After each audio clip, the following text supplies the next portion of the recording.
I went out with my cousin and her fiance, because they were like, you just want to grab some food. I was like, I'll do that. I'll slide with them.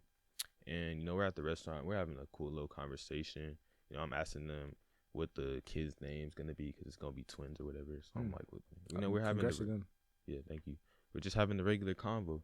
And, I don't know how, but we ended up on the topic of food, like wedding menu, etc. We started talking about jollof rice. So, I'm a little instigator. I'm not gonna lie. Like it's just in me. Cause my cousin's Nigerian and the fiance, he's Ghanaian. So I asked, so when y'all kids are born, what jollof rice are they gonna eat growing up? So eventually they start arguing.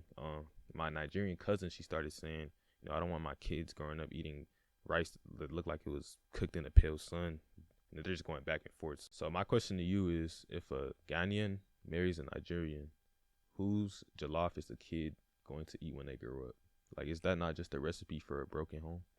That's a really powerful question. And honestly, I see it as kind of a diplomatic crisis. Honestly, when you really look at it, God bless their union, but their kid is going to grow up confused, When I think of Ghanaian jollof rice, I think of depression and anxiety. I liken it to life. In life, you need that balance. There's always going to be highs and lows. Sometimes you're going to have a great meal, a Nigerian jollof rice. Other times you're going to have, hamster pellets, Ghanaian jollof rice.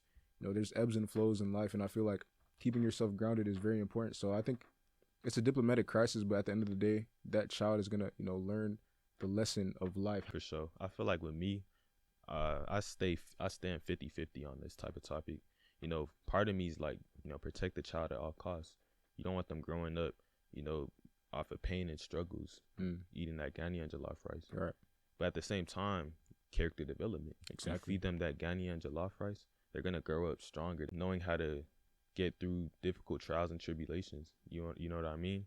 Them getting into like a car accident or them getting into a fight or some type of real trouble, that's going to be nothing to them. Absolutely. It doesn't get worse than Ghanaian jollof rice. Honest to God.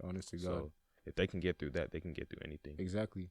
Yeah, your child, especially your son, he's going to need to eat that Ghanaian jollof rice, because the worst troubles in this life, they belong to a man. If you feed him Nigerian jollof rice, he's just going to think, oh, life is just games, it's fun and games, He's not going to be serious. But once in a while, when dad cooks, Ghanaian jollof rice, that is going to keep him grounded, it's going to keep him disciplined, humbled. So, yeah, God bless their union. I hope that their kids, grow up to, this comes into fruition. Yeah, amen. Amen.